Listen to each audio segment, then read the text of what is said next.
نفس امارہ کیا چیز ہے؟ یہ آپ سامعین کو حق حاصل ہے کہ وہ مجھ سے سوال کریں کہ نفس امارہ کیا چیز ہے۔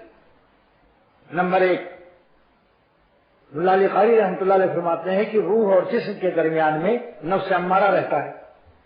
روح لطیف ہے، جسم کثیف ہے۔ نفس امارہ نہ لطیف ہے نہ کثیف ہے، سادی تختی ہے۔ اگر نیک عمل کیا، روحانی عمل کیا تو روح کی طرح نفس بھی لطیف ہو جاتا ہے، بالکل پاک و صاف شفاف۔ اور اگر گناہوں سے حرام لذت کشید کی تو اس کمینے پن کی وجہ سے نفس بھی کمینہ ہو جاتا ہے۔ نمبر 2، علامہ علوسی رحمۃ اللہ علیہ فرماتے ہیں کہ نفس امارہ کی تعریف یہ ہے، النفس کلھا ظلمۃ، نفس من البدایہ الی النہایہ، سر سے پیر تک اندھیرا ہے۔ اندھیرے کا نام نفس امارہ، سر سے پیر تک، من البدایہ الی النہایہ، من الابتداء الی الانتہاء، کلھا ظلمۃ، سر سے پیر تک یہ اندھیرا ہے، ظلمت۔ سراجھا التوفیق، اس نفس کی روشنی جو ہے توفیق خداوند تعالیٰ ہے۔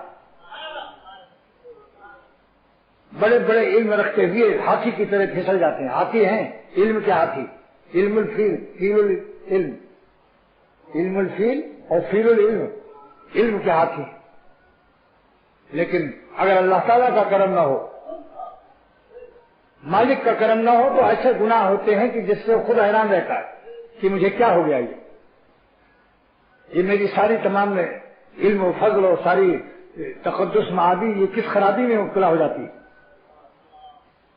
روتی ہے خلق میری خرابی کو دیکھ کر، کس کا شعر ہے یہ ہمارے دادا پیر حاجی امداد اللہ صاحب رحمۃ اللہ علیہ۔ روتی ہے خلق میری خرابی کو دیکھ کر، روتا ہوں میں کہ ہائے میری چشمے تر نہیں، کہ میری آنکھ میں ذرا سی نمی بھی نہیں، ساری مخلوق ہم پر رو رہی ہے میری حالت پر۔ کیا کتنا پیارا شعر ہے یہ، حاجی صاحب ہیں، یہ حاجی صاحب ہے، واہ۔ روتی ہے خلق میری خرابی کو دیکھ کر، روتا ہوں میں کہ ہائے میری چشم تر نہیں۔